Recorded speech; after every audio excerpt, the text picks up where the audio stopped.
الله الرحمن الرحيم أعوذ بالله من الشيطان الرجيم بسم الله الرحمن الرحيم أعوذ بالله من الشيطان الرجيم بسم الله الرحمن الرحيم أعوذ بالله من الشيطان الرجيم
الحمد لله رب العالمين والصلاة والسلام على رسول الله وعلى آله وأصحابه ومن تبعهم بإحسان إلى يوم الدين. يا أيها الذين آمنوا اتقوا الله حق تقاته ولا تموتن إلا وأنتم مسلمون. يا أيها الناس اتقوا ربكم الذي خلقكم من نفس واحدة وخلق منها زوجها وبث منهما رجالا كثيرا ونساء واتقوا الله الذي تساءلون به والأرحام إن الله كان عليكم رقيبا. يا أيها الذين آمنوا اتقوا الله وقولوا قولا سديدا يصلح لكم أعمالكم ويغفر لكم ذنوبكم ومن يطع الله ورسوله فقد فاز فوزا عظيما. أما بعد فإن أحسن الكلام كلام الله وخير الهدى هدى محمد صلى الله عليه وسلم وشر الأمور محدثاتها فإن كل محدثة بدعة وكل بدعة ضلالة وكل ضلالة في النار. Para jemaah yang semoga dirahmati Allah Tabaraka wa Ta'ala, alhamdulillah pada malam hari ini kita kembali melanjutkan pembahasan tentang mengenal apa saja yang berkaitan dengan najis. Masih pada malam hari ini kita akan bahas fikih. Najis yang selanjutnya adalah kotoran dari hewan yang haram dimakan. Kotoran dari hewan yang haram dimakan. Jadi semua kotoran dari hewan yang haram dimakan, maka itu tinja atau kotorannya najis. Kotorannya najis. Ini kaidah. Ya, sekali lagi, semua kotoran dari hewan yang haram dimakan, hewannya haram untuk dimakan, maka kotorannya najis. Nah, berkaitan dengan hal ini, kita akan membahas kaidah-kaidah yang menjelaskan tentang apa saja hewan-hewan yang haram dimakan. Kaidah-kaidah yang menjelaskan tentang apa saja hewan yang haram dimakan, sehingga nanti kotorannya itu sebagian dari hewan-hewan ini najis. Ya. Yang pertama adalah setiap hewan yang dilarang untuk dibunuh. Setiap hewan yang dilarang untuk dibunuh. Dilarang di sini adalah dilarang oleh syar'i, oleh syariat, oleh Allah Subhanahu wa taala, kemudian Nabi sallallahu alaihi wasallam dalam hadis-hadisnya. Bukan dilarang, yang dimaksud di sini adalah dilarang menurut khurafat atau tatayur. Seseorang yang hamil misalnya, orang-orang tua dahulu mengatakan mereka, orang-orang yang hamil, tidak boleh membunuh hewan. Atau suaminya mungkin tidak boleh menyembelih istri atau wanita yang hamil juga tidak boleh membunuh hewan. Dan ini menyusahkan. Ini bentuk tatayur, sebuah kesyirikan kepada Allah Subhanahu wa ta'ala. Rasulullah sallallahu alaihi wasallam bersabda, "Inna tiyarata syirkun," 3 kali. Sungguhnya tiarah merasa sial karena melihat, mendengar kejadian sesuatu, kemudian dia merasa sial, maka itu termasuk kesyirikan kepada Allah Subhanahu wa ta'ala. Ya, sekali lagi, setiap hewan yang dilarang menurut syar'i untuk dibunuh, maka haram dimakan. Ya, setiap hewan yang dilarang untuk dibunuh menurut syar'i, maka itu haram dimakan. Kaidah ini diambil dari perkataan Imam Asy-Syafi'i rahimahullah. Dia berkata, "Ma nuhiya an qatlihi haruma akluhu." Apa saja hewan, ya, hewan-hewan yang haram untuk dibunuh, yang dilarang untuk dibunuh, ya, maka haram untuk dimakan hewan tersebut. Apa contohnya? Contohnya kita akan jelaskan contohnya. Kita ambil dari hadis-hadis Nabi sallallahu alaihi wasallam. Yang pertama adalah cicak dan kelelawar. Cicak dan kelelawar. Ini termasuk hewan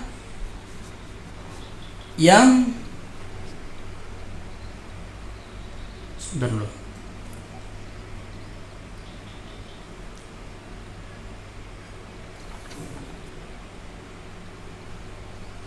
Ya, ini salah contoh ya.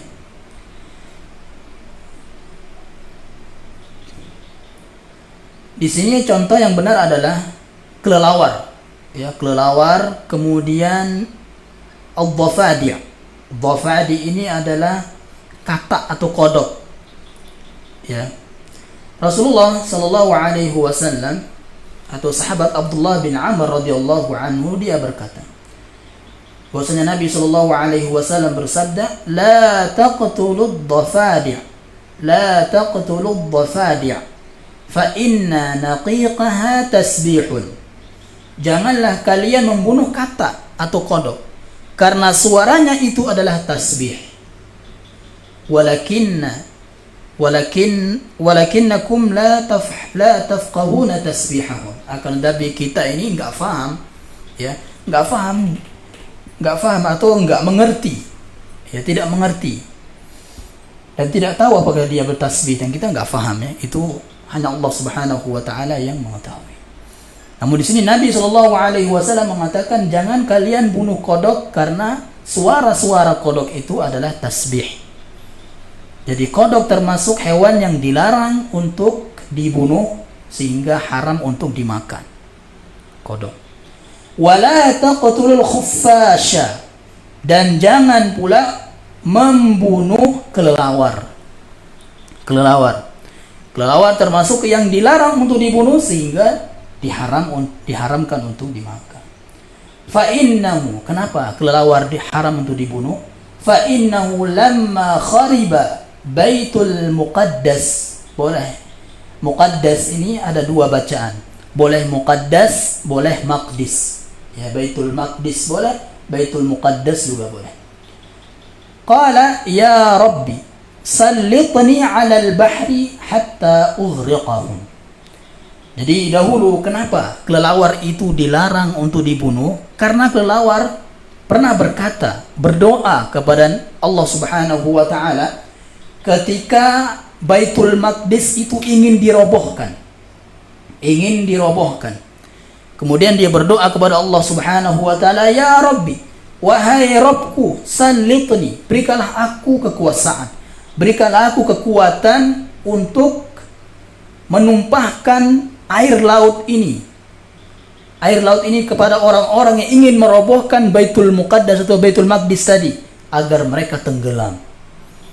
Ini doa dari kelelawar sehingga haram untuk dibunuh, haram juga untuk dimakan. Walaupun itu sebagai obat kata orang. Ya.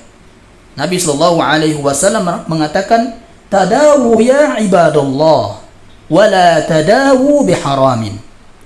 Berobatlah kalian wahai hamba-hamba Allah, akan tetapi janganlah kalian berobat dengan yang haram. Ya. Para jemaah rahmati Allah tabaraka wa taala.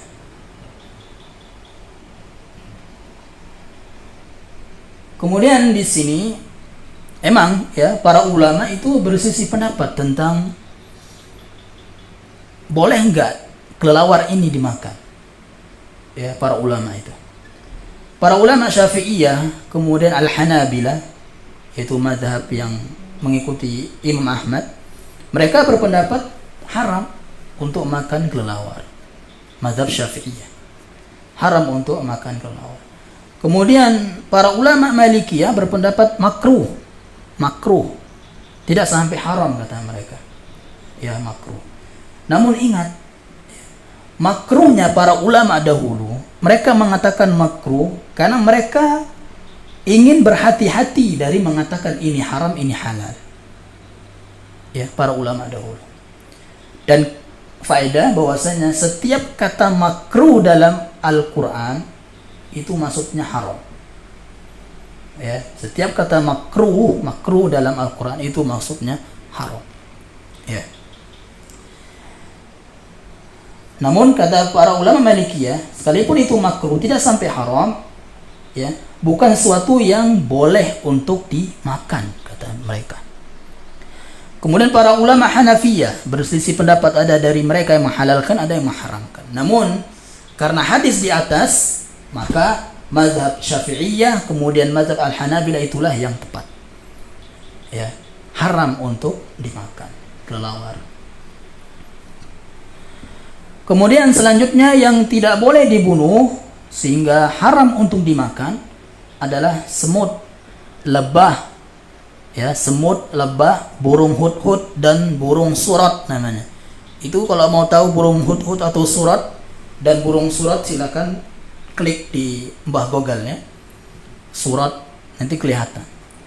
Sahabat Abdullah bin Abbas radhiyallahu taala anhuma dia berkata, "Inna Nabiyya sallallahu alaihi wasallam naha an qatl 40 min ad-dawab." Nabi sallallahu alaihi wasallam melarang kita untuk membunuh 4 hewan di antaranya. Yang pertama adalah an-namlatu, semut. Jadi semut tidak boleh dibunuh, nanti akan kita jelaskan. Wan nahlatu, kemudian lebah. Ya, lebah. Wal hudhudu, burung hudhud ya. Kemudian was-suradu, dan burung surat. Nah, di sini ada permasalahan. Bagaimana hukum membunuh semut yang mengganggu, yang menggigit kita? Ya, semut yang mengganggu. Hukumnya adalah boleh. Boleh kita membunuh semut dan dengan alasan tidak ada jalan keluar ya tidak ada jalan keluar kecuali dibunuh semut tersebut. Karena terdapat fatwa dari Syabakah al-Islamiyah, dinyatakan bahwasanya wal haqqu anna al-asla fi an-namli annahu la yajuzu qatluhu. Secara hukum asal, ya, semut itu tidak boleh dibunuh. Wala yajuzul khuruju an hadzal asli illa idza thabata, dan tidak boleh kita keluar dari hukum asal ini kecuali telah ditetapkan bahwasanya annan namla, bahwasanya semut minan nau'il ladzi yu'zi, ada semut yang macamnya itu mengganggu. Ya, karena semut kan bermacam-macam, ada semut yang mengganggu, ada semut yang tidak mengganggu. Nah, semut yang mengganggu ini dan kita nggak bisa terhindar darinya kecuali membunuhnya, maka boleh untuk dibunuh. Ya.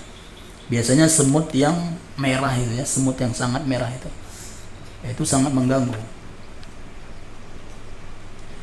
Kemudian bagaimana hukum membunuh semut dengan air panas?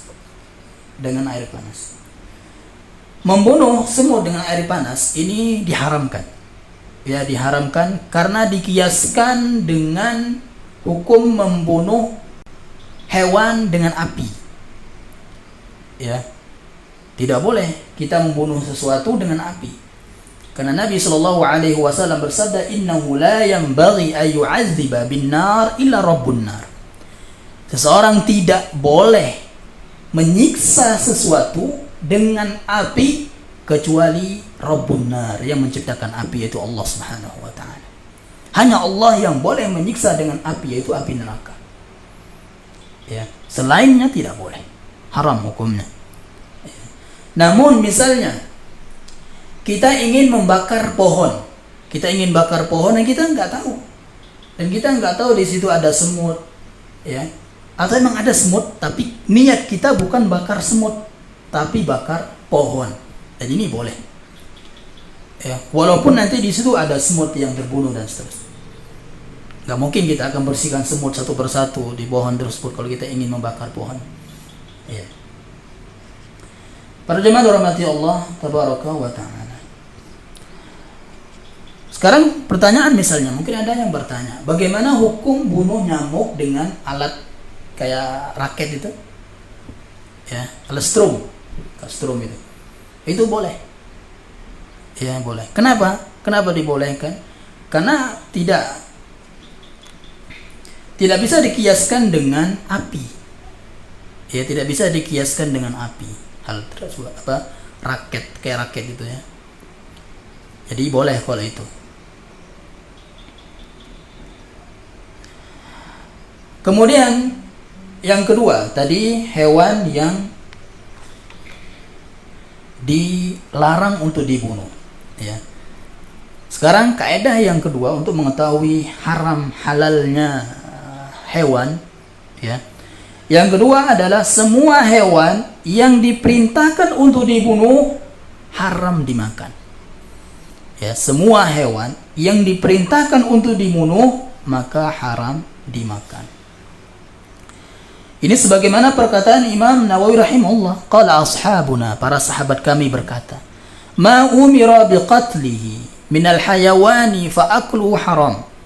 Semua yang diperintahkan untuk dibunuh dari hewan maka haram untuk dimakan. Ya, haram untuk dimakan. Contohnya apa? Contohnya adalah pertama tikus. Tikus itu diperintahkan untuk dibunuh. Tikus. Ya, sampai-sampai para ulama dahulu mengatakan di antara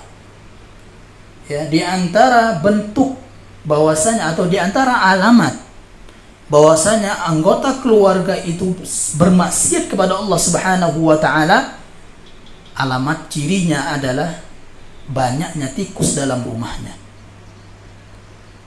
Ya. Jadi kalau banyak tikus dalam rumah kita, itu ciri bahwasanya kita itu banyak maksiat kepada Allah Subhanahu wa taala. Karena tikus itulah hewan fasik. Tikus itu adalah hewan fasik.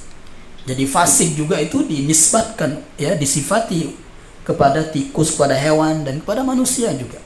Nanti kita akan jelaskan kenapa tikus dikatakan fasik.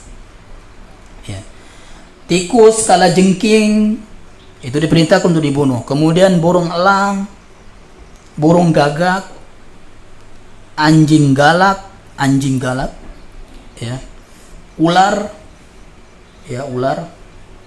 Sesuai dengan sabda Nabi sallallahu alaihi wasallam berikut. Khamsun fawasiqu, ya. Ada 5 jenis hewan fasik. Ini. Ada 5 jenis hewan yang fasik. Fasik maksudnya ya pengganggu, perusak. Yuqtalna fil haram. Boleh dibunuh di al-haram. Di Mekah. Di tanah haram. Ya, boleh dibunuh ini. Yang pertama al-fa'rah, tikus, wal aqrab, kalajengking, wal hudayya, burung elang, wal ghurab, burung gagak, wal kalbul aqur, anjing galak. Ya, ini boleh dibunuh. Wal ghurab, burung gagak, ya. Dan di sini juga banyak tatayur di sini juga burung-burung ini. Ya, makanya kenapa lafaz anggapan sial itu dilafazkan dengan tatayur. Tatayur itu kan diambil dari kata tayr, yaitu burung. Ya, burung. Mungkin di sini teman-teman sudah belajar ya tentang tauhid. Ya, belajar tauhid bahwasanya kenapa tatayur itu dikatakan diambil dari kata tayr, burung, ya. Karena orang-orang Quraisy kafir dahulu, mereka ketika ingin pergi safar, ya, ada 2 keadaan. Yang pertama, mereka punya burung. Ketika mereka ingin safar, mereka lepas burungnya. Kalau burungnya itu ke kiri, mereka nggak jadi safar. Mereka anggap sial. Nggak jadi safar pagi ini. Kalau burungnya terbang ke kanan, mereka lanjut. Berarti ini bagus. Ya. Atau mereka nggak punya burung, tapi ketika mereka safar keluar dan melihat burung, ya, ke kiri maka itu sial kata mereka, ke kanan maka itu baik. Nah, ini tatayur, kesyirikan kepada Allah Subhanahu wa taala. Orang yang tatayur adalah termasuk orang-orang yang tidak mendapat janji surga tanpa hisab. Masuk surga tanpa hisab. Ya. Tapi semua kita akan terbetik yang namanya tatayur ini. Semua kita, bahkan dari sahabat juga. Ya. Dahulu sahabat Nabi SAW ketika mereka mendengar hadis ini, siapa di antara kita yang tidak pernah bertatayur dalam hati kita? Namun Nabi SAW mengajarkan doa agar tatayur itu hilang di hati kita. Ya, mengajarkan doa. Dan ini doanya sudah ada di internet, di mana-mana. Ya, doanya. Allahumma la tayra ila tayruk, wa la khaira ila khairuk, wa la ilaha ghairuk. Itu doanya. Kalau setiap ada terbetik tatayur, baca itu. Ya, insya Allah akan hilang. Para jemaah rahmati Allah tabaraka wa ta'ala.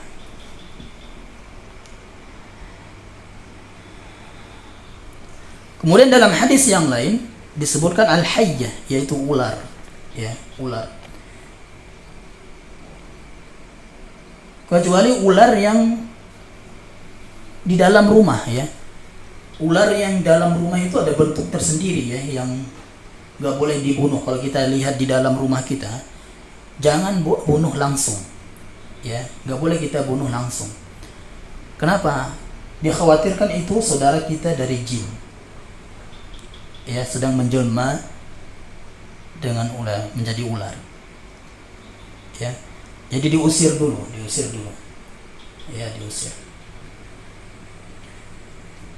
Tapi yang namanya ini, ya, takut gitu, ya.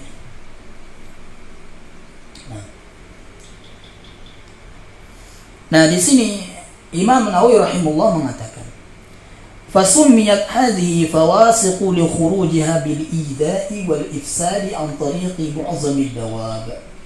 Hewan-hewan ini disebut fasik karena keluarnya mereka hanya untuk mengganggu. Kemudian membuat kerusakan. Ya, disebut fasik. Karena tentu manusia yang fasik juga merusak langit dan bumi. Ya, merusak kemakmuran langit dan bumi. Orang-orang fasik, manusia yang fasik. Hewan juga demikian. Ya, merusak di jalan, biasanya dilalui hewan-hewan tunggangan. Ya. Makanya ketika di malam hari itu kan hewan-hewan keluar, hewan-hewan fasik ini di malam hari, ya. Dan hafalkan, ini sering saya katakan mungkin di sini ya, hafalkan itu doa a'udzu bikalimatillahi tammati min syarri ma khalaq. Setiap kita singgah, antum datang ke sini, parkirkan motor, baca itu a'udzu bikalimatillahi tammati min syarri ma khalaq, ya. Agar kita nggak digigit kalajengking, nggak digigit ular atau apa. Tuh. Dimanapun kita singgah, ya dimanapun kita singgah baca doa itu.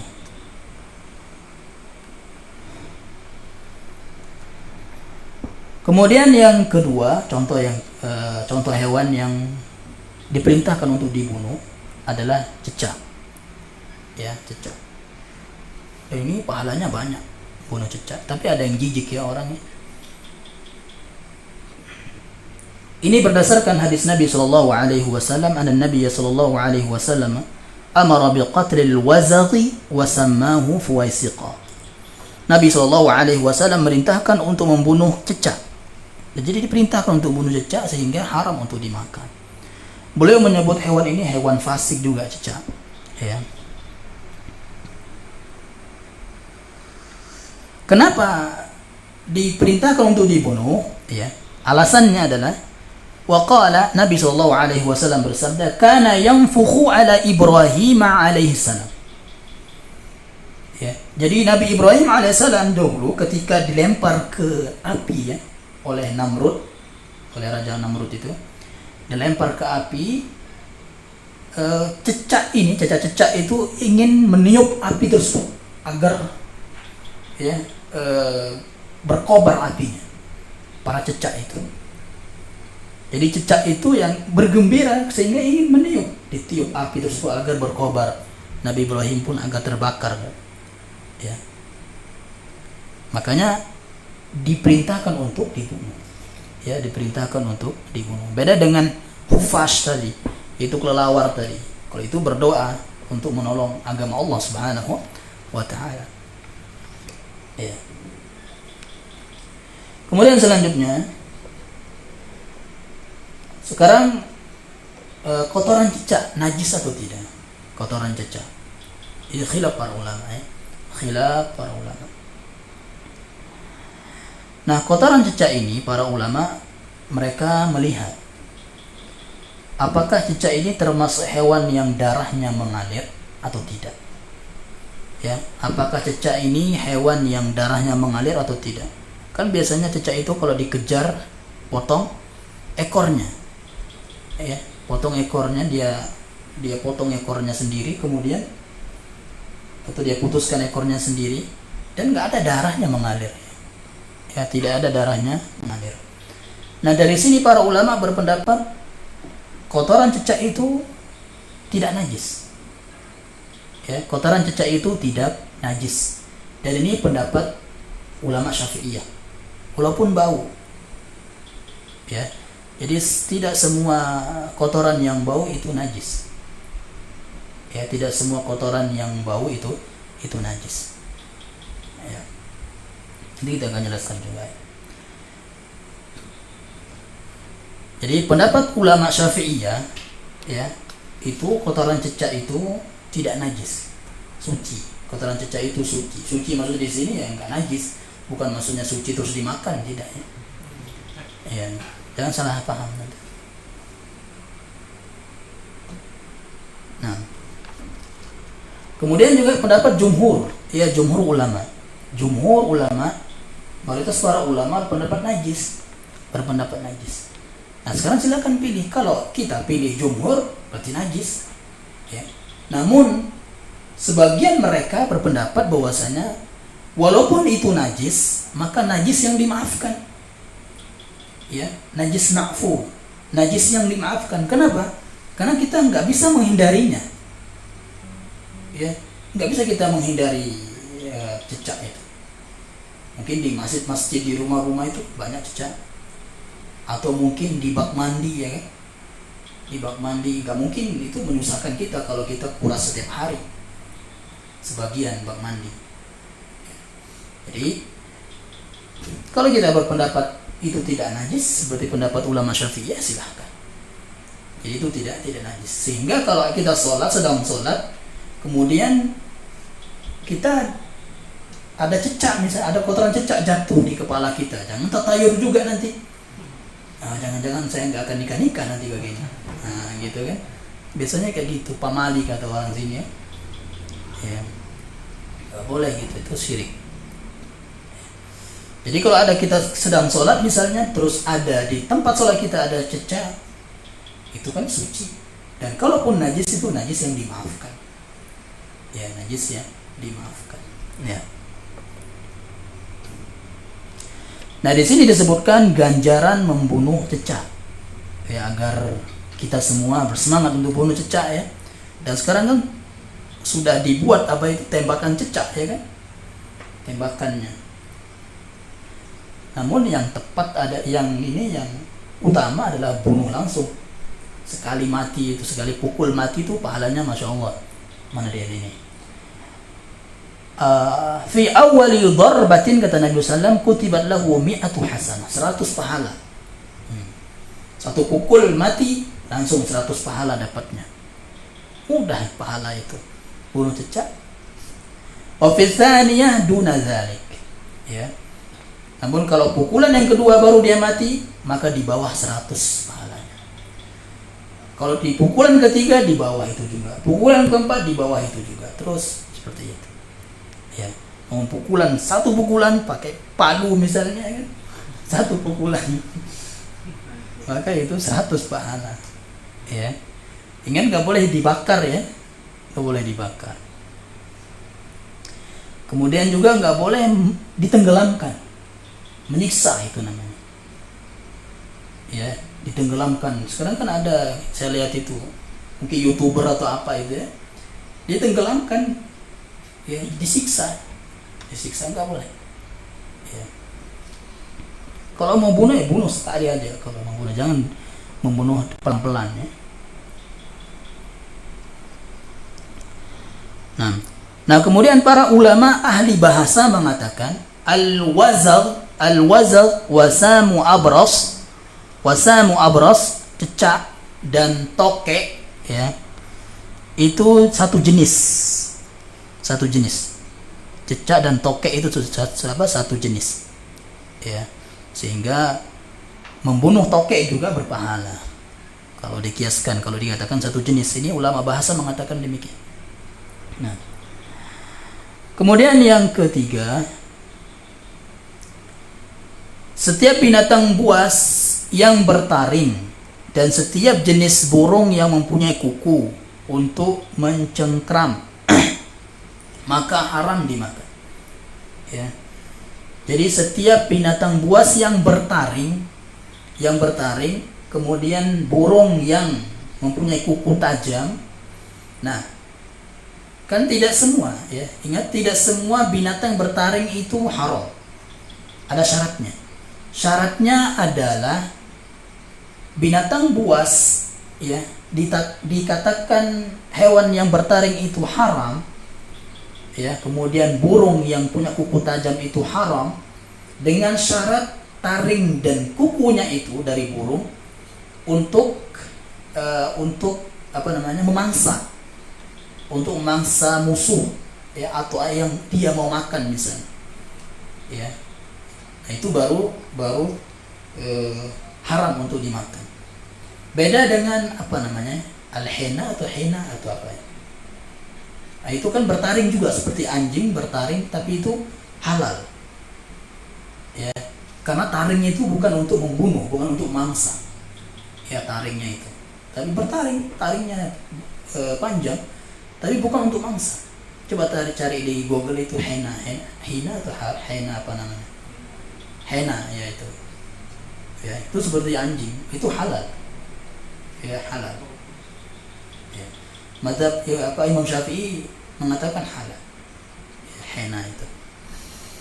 Ya, sekali lagi itu syaratnya adalah untuk mangsa. Ya.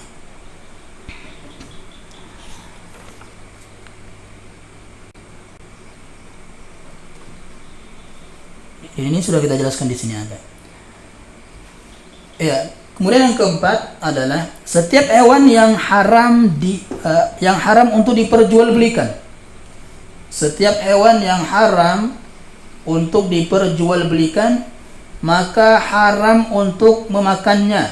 Ya, hewan yang haram untuk diperjualbelikan, maka haram untuk memakannya, haram dimakannya. Contohnya apa? Anjing, kucing, ya, dan lain-lain. Anjing, kucing itu haram untuk diperjualbelikan. Berarti tidak boleh dimakan, haram dimakan. Sekarang kan sebagian kelompok ada yang menghalalkan anjing. Ya, ada juga yang menghalalkan tikus cindil. Coba cari di YouTube itu. Ada kelompok yang menghalalkan tikus cindil. Tikus cindil, tikus yang masih merah itu ya. Tikus cindil. Nah, Nabi SAW bersabda, "Naha an thamanis sinnaur." Sinnaur itu kucing. Nabi SAW melarang hasil penjualan kucing dan anjing, kalb dan anjing. Ya. Kemudian dalam hadis yang lain Nabi SAW naha an thamanil kalb, hasil jual beli anjing, kemudian upah dari perzinahan, kemudian perdukunan, itu haram. Ya, semuanya itu haram.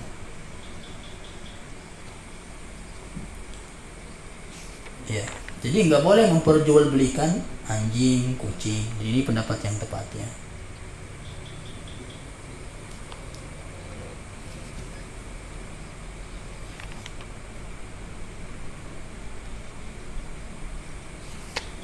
Kemudian selanjutnya adalah di sini hukum jual beli kucing, itu sudah kita bahas ya, hukum jual beli kucing. Tidak boleh juga. Sekarang juga bekicot, tentang bekicot. Bekicot, apa hukum bekicot? Ya. Nah, para ulama mengatakan dibagi dua. Merincikan ada dua perincian. Yang pertama, bekicot air, yang hidup di air. Yang kedua, bekicot darat. Ya. Bekicot air itu halal. Bekicot air, keong air itu halal.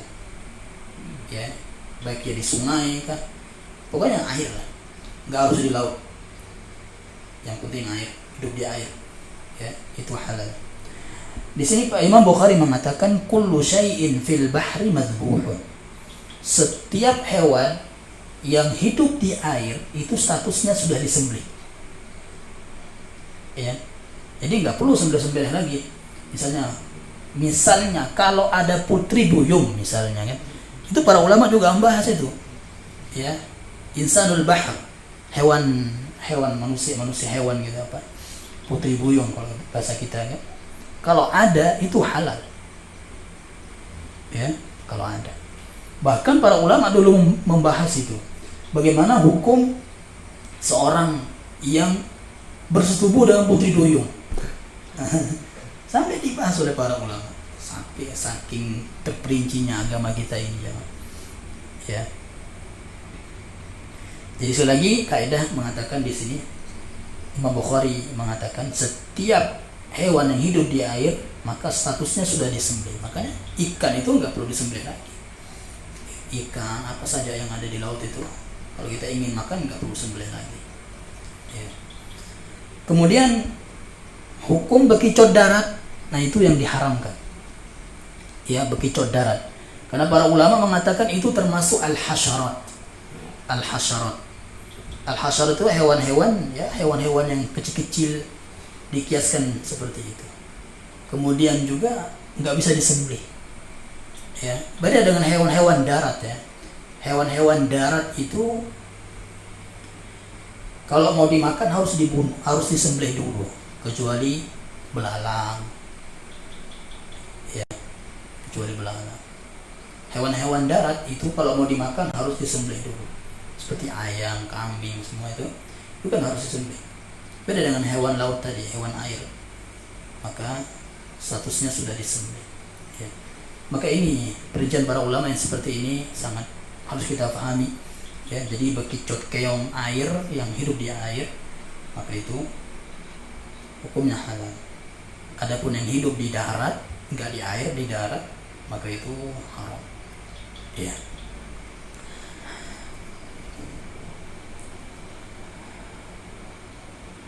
Mungkin sampai sini ya pembahasan kita pada malam hari ini, karena kita akan masuk ini bab yang ketiga di bulan depan insyaallah.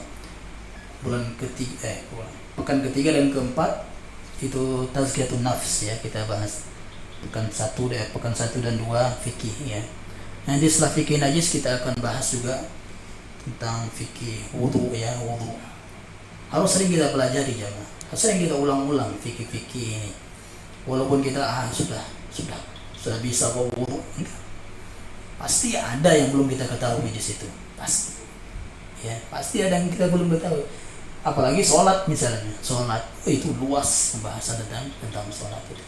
Apalagi nanti puasa dan seterusnya banyak ya. Itulah kenapa kita harus bersemangat jemaah, semangat untuk menuntut ilmu agama. Nggak boleh futur ya. Emang pasti ada namanya futur, malas, tapi harus dilawan. Lawannya kita terhadap futur itu kita berpahala. Melawan futur rasa malas untuk menuntut ilmu agama itu kita sedang berjihad, berarti berpahala ya, berpahala. Karena Imam Malik mengatakan al-ilmu nur ya, ilmu ini cahaya. Kalau kita nggak punya ilmu ya, rumah keluarga kita, dalam rumah istri dan anak kita itu gelap rumah kita, rumah tangga kita akan gelap kalau nggak ada ilmu. Ya, orang yang nggak punya ilmu dalam rumah tangganya percekcokan, masya Allah ya, percekcokan.